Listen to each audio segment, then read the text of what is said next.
Kadang kita ini berlebihan, ngongkon wong liya juga taat di luar konteks urusan agama. Kadang kita nyuruh orang itu kan hadzun nafsi. Misalnya aku jadi kiai di rumah mewah, tentu kepengen ono pot sing indah, ono bunga sing indah. Ngongkon santri wajib nurut. Itu kan aku nafsu. Saat aku kepengen di bunga yang indah, di taman indah kan nafsu. Kenapa instruksinya pakai lembaga kekiainan? Paham ya? Oh, itu kan kriminal, apa? Paham ya? Kecuali misalnya Ruhin ngaji ngantuk, tapi kriminal bener dalam konteks agama kok itu kriminal.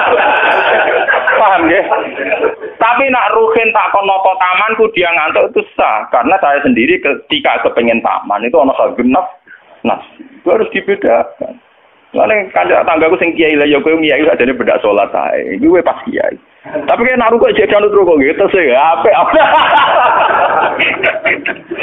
Tangga-tangga itu wong salat itu ape prai gara-gara kecewa apa? Ya tak omongi masyarakat ya tak omong. Nak ben prai yo prai wae. Dari awal salat itu ku sunat. Ora usah maksa salat itu tambah gremeng dari awal salat itu apa? Kira arep percaya tak baturi ra salat itu. Aku nganti saya biasa ra salat itu. Gua biasa dengan disani salat iki toko-toko biasa. Ya ini biasa mawon dulu. Ya tapi kan jadi sekeramat gitu wong sebarang kan. Ya biasa mawon gitu. Artinya bukan apa-apa ya. Mbok ya agama itu tidak usah dikere. Pon sunat ben tetep napa? Sunat. Usah kok ada Jawa ora tau salat subuh nek salat. Wong abang-abang nek keragat. Ora tau subuh nek salat kok. Penak. Subuh wajib ora tau pasti napa? Paham. Maka dan itu yang dipakai ulama-ulama dulu kayak Khulafaur Rasyidin pakai itu. Kalau perintahnya itu pribadi, mereka dari awal tidak mewajibkan. Sehingga mereka tidak punya masalah yang serius. Kalau baru atas nama agama benar-benar wajib toh. Sekarang itu kan rancu. Ngono arwe nah ono santri kriminal kabeh. Misalnya wong lunga, misalnya kiai lunga kudu mobil sumban, kudu wis rosi kudu. Itu kan bagaimanapun ada hadzun nafsi. Ya kita ngongkon santri ya ngongkon, bencong beliau bersih. Tapi kita tahu kalau itu pada unsur hadzun. Nak rodok ngantuk sithik-sithik, mbek anggap yo keben. Paham ya? Kecuali kita ngongkon salat, mbek anggap kita marahi yang sowan pangeran jangan. Harus kita bedakan mana perintah kita yang masih berbau nafsu, yang mana benar-benar orisinil faktor agama. Faktor apa? Agama. Dan itu yang dipraktikkan Rasulullah. In udhiya ya'fu wa la yu'aqib wa in khusima yasmut wa la yujah. Nabi kalau disakiti secara pribadi mudah dia memaafkan. Beliau mudah memaafkan. Tapi wa idza du'a haqqullah, kalau haqqullah yang sudah diterlantarkan itu beliau baru tersinggung. Nah, sekarang kan sudah campur aduk. Hadzun nafsi juga lembaga-lembaga napa? Maka Pak Kandhani kudu nurut. Partaiku. Ya PKB atau P3. Kalau PDIP mbah. Jangan dia kok PDIP, kalau PNS tak perjuangan. Nah, lalu mulai dia kata ini partai apa bagus? Kalau PDIP tapi PNS tak, nopo dia perjuangan. Jadi orang murid butuh apa? Perjuangan. Nak melihat PDIP golongan karya. Kau ngalim butuh sering berkarya. Mohon kalau terusakan ya. Dan ini sing termasuk anti kedawi Senawi Banten. Wa idon anak amal umarok wasatin mauqufatun ala fatawal ulama. Jadi sing sederengnya ayat. Harusnya kebijakan-kebijakan penguasa atau raja itu mauqufatun ala fatawal ulama atau ala fatawit ulama, fatwa-fatwi. Raja atau penguasa itu kalau punya keputusan itu harus ikut pada garisnya ulama. Ya, kalau bolak-balik matur. Sekarang yang merupakan garis ulama dalam konteks bernegara itu apa? Ini kalau ngomong sensitif ya. Yang kaitannya ulama dengan negara dalam konteks negara yang kayak Bhinneka Tunggal Ika itu apa? Itu pancen repot. Misalnya begini. Kita punya Ambon, punya Maluku, kita punya NTT. Ketika dipaksakan dulu piagam Jakarta yang memaksakan syariat Islam, tentu mereka akan menantang keluar dari Indonesia, NTT dan apa? Ambon, Irian Jaya misalnya. Yang kayak begitu itu tidak fatwanya ulama, itu sudah masalah bernegara. Mari kalau nanti tanggal kiai cara jenengan sebut ikus. Misalnya Indonesia memaksakan penerapan syariat Islam. Syariat Islam yang mana? Kalau syariat Islam formal mungkin kita akan mengatakan sebaiknya diterapkan syariat Islam. Tapi termasuk syariat Islam adalah menjaga peluang dakwah, ini catat. Dan saya siap ketemu Allah dengan pendapat ini. Bukan berarti saya terus pluralisme atau pakai teori-teori modern. Tidak. Saya pakai teori ulama. Saya tidak pakai teori modern. Catat ini, saya tidak pakai teori modern, pakai teorinya ulama. Termasuk syariat adalah menjaga peluang dakwah. Bayangkan kalau dipaksakan syariat Islam, kemudian NTT keluar dari Indonesia, Ambon. Kemungkinan kita dakwah di Ambon malah tidak ada. Juga kemungkinan Islamisasi di NTT malah tidak ada, karena sudah keluar dari Indonesia. Paham ya? Mulai dulu wali songo ambek maling ya apik. Ambek tukang zina ya apik. Ambek tukang gaduh ya apik. Itu bukan berarti mereka tidak bisa membedakan hak dan batil. Dengan diapii, masih ada peluang komunikasi. Dan dengan ada peluang komunikasi, ada peluang dakwah. Ada peluang pembenahan. Sama. Dengan utuhnya NKRI, NTT bagian dari Indonesia, itu iso kiai apa juga urusan buak orang NTT. Benar sih ya. Lho kanca kula nek pondok dhisik ra kanggo seniran jaya kiai provinsi lah. Wingi sowan kula ngajak pangdam lho. Ya Allah Gus kula munggo ning sarang kiai RT ora payu ning kono kiai provinsi. Lho wingi sowan kula niku sowan numpak sahabat bareng sinten? Pangdam. Saniki mun gawe yayasan nggih sekolah tinggi lah. Jadi rektor saya gitu. Wadah buta huruf ora roh. Wong sak urip-uripe ngaji mbek kula roh tenan bodhorane roh tenan. Saya bakasane mbek napa? Pangdam. Mergo ketika ada kerusuhan di sana, mesti tokoh agama diundang Pangdam. Dan ini termasuk mewakili tokoh lah provinsi levelnya napa?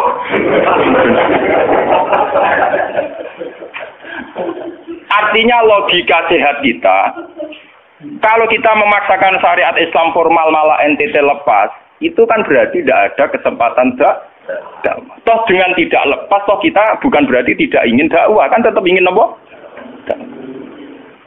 Mane bojo ngecewakno lae aja pegat. Nek ra mbok pegat ana kesempatan dandani, nek kena wong ra iso.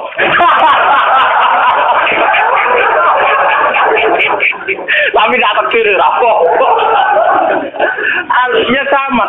Semua sejarah Wali Songo itu sama orang nakal kan tidak apa-apa. Sampeyan delok biografi Ki Khudori Tegalrejo, dhisik terkenal yo kancanan bajingan. Bajingane tunduk mergo sungkan ramae lho.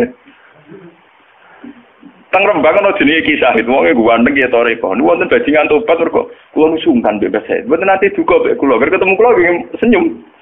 Lha iku sungkan senyume nganti tobat.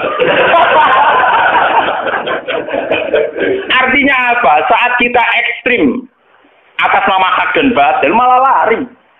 Toh teori itu ya diakui Quran, walau kunta fazzan ghalidul qalbi lan faddu min hawli. Toh teori itu juga tidak jauh-jauh dari aturan Islam. Meskipun kita juga punya teori yang lain, karena ini tidak selamanya berjalan lancar. Kadang gue kancanan nakal dia belok nakal tenan. Kancanan nonde ya patut tenan.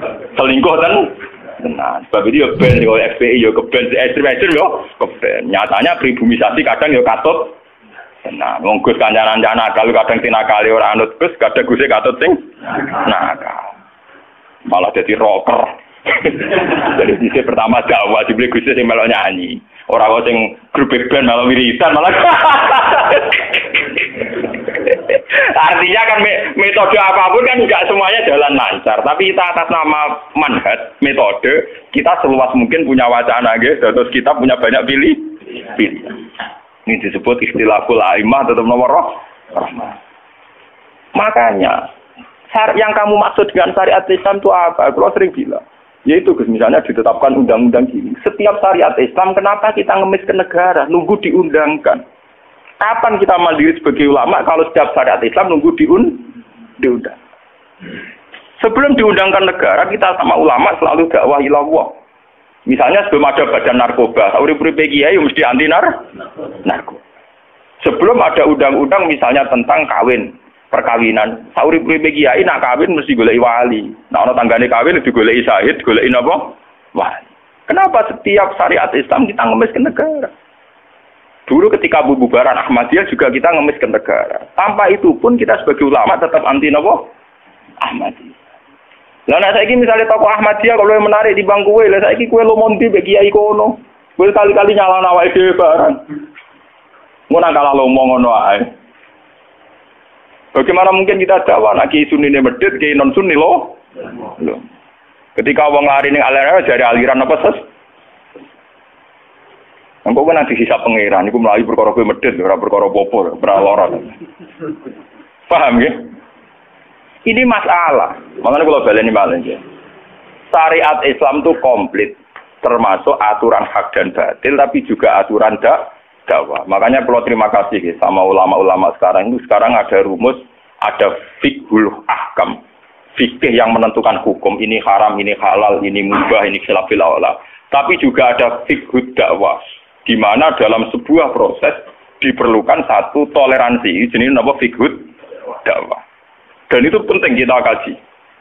Karena dalam sejarah Makkiyah juga begitu. Dalam sejarah Makkiyah. Ketika periode Mekah, zina itu tidak pernah halal. Kamu catat, zina itu tidak pernah halal. Maling juga tidak pernah halal.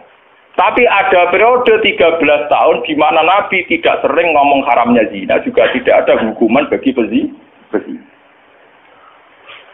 Artinya apa? Tidak mendesak untuk membicarakan urusan zina, urusan maling. Karena yang mendesak saat itu urusan tauhid. Misalnya kamu dakwah di NTT. Tentu yang penting umat diajak ke logika bahwa tauhid itu lebih benar ketimbang trinitas. Ya hanya begitu saja. Kamu tidak mungkin langsung masuk ke urusan zina, maling, gento, dan sebagainya. At-tadrid fi sunnah, proses dalam sunnah. Itu juga penting. Itu tahapan-tahapan dalam proses dakwah. Nah, fatwa ulama termasuk fatwa yang begini-begini ini. Makanya dalam semua sejarah wali ini catat, mesti ada ulama formal, ada ulama yang ora formal. Di sini ada ulama yang pro syariat kayak Sunan Kudus. Wah, selawase ra cocok bisa nang Kali Joko. Kok Kali Joko pokoke wong Islam wis bener, mulane penggemar yang Yogyo-Yogyo. Termasuk ora usah salat dari salate Mbak Kali. Atine wis salat. Suara kan Boyo lali Solo 3 Klaten Jogja mbok kono. Sunan Kudus kafir cara dene. Selawase ra cocok. Ya tapi bagaimanapun, bagaimana mendakwai orang Islam kawasan Jogja, Klaten, Solo, golongane pinggir, kalau tidak model Kali Joko.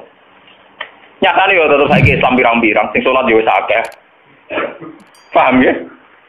Itu dulu masalah betul. Sunan Kudus kiai fikih. Bahkan ulo untuk cerita nggih dari lisan ke lisan dari para kiai.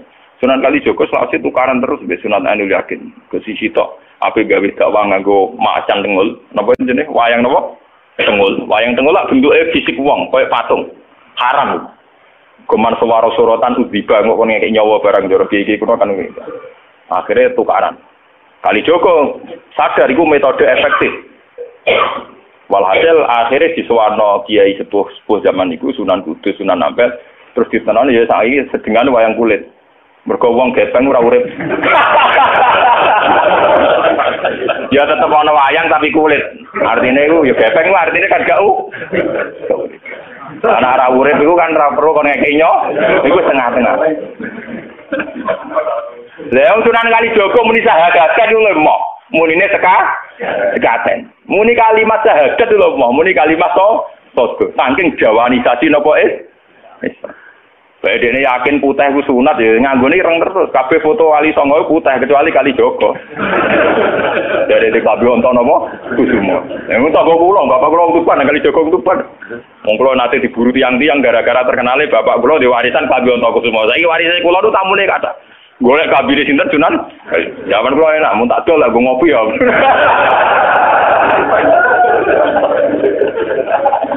Mau Gus. Barang apik iki mesti dol go ngopi. Sing duwe aku terserah kula. Oh ngenyawang dan wong alim juga bakat untuk semua. Mulai dulu Abu Yazid Al-Bustami juga begitu. Mesti ada ulama yang di kampung-kampung. Sama tak ceritani ya, biar ulama syariat tidak terlalu ekstrim. Zaman Sayyidina Umar jadi khalifah resmi yang ditunjuk para sahabat. Dan saat itu belum banyak konflik. Yes, belum banyak apa. Itu Sayyidina Umar mendapat amanah dari Rasulullah SAW. Umar, saya punya umat. Dia adalah orang terbaik di zamannya. Saya punya umat, dia adalah orang terbaik di zamannya. Namanya Uwais Al-Qarni. Kalau kamu ketemu dia, salamku untuknya. Dan kamu harus minta doa supaya husnul khotimah. Terus dari Umar, pakai Fabi. Pulau ngertosi sepundi. Dia udah penyakit baros. Fa'adhabahu wa ila maudi ad-dirham. Walhasil nih gue katifil aisar ada bekas penyakit baros tinggal tak nopo sakoin gitu. Terus ini nopo sakoin. Ini kalau cerita. Dia punya ibu sendiri hidup di kampung Angon Wedhus. Walhasil Umar tiap ana tamu ya diblodori. Paham ya anggere sing raine mirip-mirip ngono sih. Nah ora kutil kan maksudnya itu. Ora mau diatur. Mboten iki kalau cerita ben sampean ngerti. Walhasil akhirnya suatu saat itu rombongan Uwais Al-Qarni dari Qurun Al-Qarni. Niku sowan Sayyidina Umar. Ketika ketemu sesuai sifat itu, Sayyidina Umar nangis di dunia. Uwais Al-Qarni mboten purun. Walhasil akhirnya yang memerintahkan ini Rasulullah. Uwais Al-Qarni purun nangis terus ditunggu. Lalu sing antik apa? Sayyidina Umar tanya, "Ya Uwais, saya ingin waktu supaya kamu mau ketemu saya." "Ndak ya Umar, ini harus pertemuan terakhir. Ini harus pertemuan apa? Terakhir." Walhasil semenjak itu tidak ketemu.